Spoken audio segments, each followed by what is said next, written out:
నమస్తే అండి. నేను doctor Vivekananda Bhimsetti, consultant orthopaedic surgeon, HRC hospital బేగంపేటలో.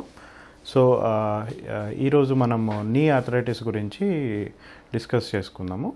నీ ఆర్థరైటిస్ అంటే ముఖ్యంగా మోకాల్లో ఉన్న గుజ్జు అరగడం వల్ల వచ్చే ఇబ్బందిని ఆర్థరైటిస్ అంటాం. అంటే మోకాల్లో రెండు ఎముకల మధ్యలో ఉన్న గుజ్జు అనేది పూర్తిగా అరిగిపోవడమో లేదా కాస్త అరగడం వల్ల వచ్చే ఇబ్బందిని ఆర్థరైటిస్ అంటాం. అందులో రకరకాల స్టేజెస్ ఉంటాయండి. గ్రేడ్ 1 నుంచి గ్రేడ్ 4 దాకా. గ్రేడ్ 1 అంటే అరుగుదల తక్కువ ఉంటుంది, అలా పెరిగే కొద్దీ అది గ్రేడ్ 4 దాకా వెళ్తుంది. గ్రేడ్ 4 అంటే పూర్తిగా గుజ్జు అంతా అరిగిపోయి ఎముక రాసుకునే పరిస్థితిని గ్రేడ్ 4 ఆర్థరైటిస్ అంటాం. So primary arthritis, secondary arthritis అని రెండు రకాలు ఉంటాయండి.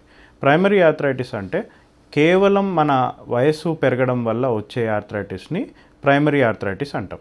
సో ప్రైమరీ ఆర్థరైటిస్లో ఏజ్ పెరగడం వల్ల మెటబాలిజం తగ్గిపోయి ఆ గుజ్జు అనేది బలహీనంగా అయిపోయి దానివల్ల అరిగిపోతుందన్నమాట.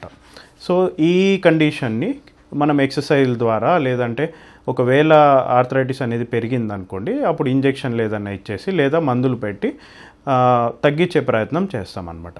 పూర్తిగా అరిగిపోయిన గుజ్జు రాకపోయినా కూడా నొప్పి అనేది తగ్గే అవకాశం ఉంది.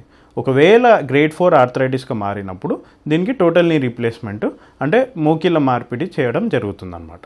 సో సెకండరీ ఆర్థరైటిస్ అంటే రకరకాల వేరే వివిధ కండిషన్ల వల్ల, వివిధ ప్రాబ్లంల వల్ల వచ్చే ఆర్థరైటిస్ని సెకండరీ ఆర్థరైటిస్ అంటాం. అంటే ఉదాహరణకి కీలవాతము, లేదా సీరం యూరిక్ యాసిడ్ పెరిగినందువల్ల వచ్చే గౌటీ ఆర్థరైటిస్, లేదా ఇక వేరే రకరకాల కండిషన్స్. సో వీటిలన్నిటిలో ఏంటంటే కారణం ఒకటి ఉంటుంది, దాని ప్రభావం అనేది జాయింట్ మీద పడి అరుగుదల వస్తుంది కాబట్టి దాన్ని సెకండరీ ఆర్థరైటిస్ అంటాము. సో ఒకవేళ కీలవాతం ఉంది అనుకోండి, కీలవాతంకి సంబంధించిన మందులు వాడుకుంటూ ఎక్సర్సైజ్లు అవన్నీ చేసుకుంటూ కీలవాతంని కంట్రోల్లో పెట్టుకుంటే ఆర్థరైటిస్ అనేది చాలా మటుకు కంట్రోల్లోకి అవుతుంది. ఒకవేళ కీలవాతం మందులు పనిచేయలేదనుకోండి, అప్పుడు ఇంజెక్షన్లు ఇవ్వడం జరుగుతుందన్నమాట. సో ఎక్సర్సైజ్లు అవన్నీ చేయడం వల్ల డెఫినెట్గా ఉపశమనం దొరికే అవకాశం ఉంటుంది. ఒకవేళ ఈ సెకండరీ ఆర్థరైటిస్ వల్ల కూడా జాయింట్ అనేది పూర్తిగా అరిగిపోతే దాన్ని ఖచ్చితంగా రీప్లేస్మెంట్ దారి తీస్తుందన్నమాట.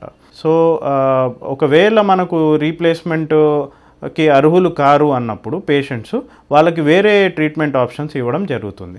అంటే ఇప్పుడు రేడియో ఫ్రీక్వెన్సీ అబ్లేషన్ అని, ఈ స్టీరాయిడ్ ఇంజెక్షన్స్ అని, పిఆర్పి అని, ఇవన్నీ ఏంటంటే పేషెంట్ ఒకవేళ సర్జరీకి అర్హులు కాదు రకరకాల కారణాల వల్ల, ఒక క్యాన్సర్ బాధితుడు ఇప్పుడు ఇంకా రికవరీ అవ్వట్లేదు, లేదా ఏజ్లో చాలా పెద్దవాళ్ళు, సర్జరీ తట్టుకుంటారో లేరో అనుకున్న వాళ్ళు, లేదా సర్జరీ వద్దు అనుకున్న వాళ్ళు, వీళ్ళందరికీ వేరే ఆప్షన్స్ ఇవ్వడం జరుగుతుందన్నమాట.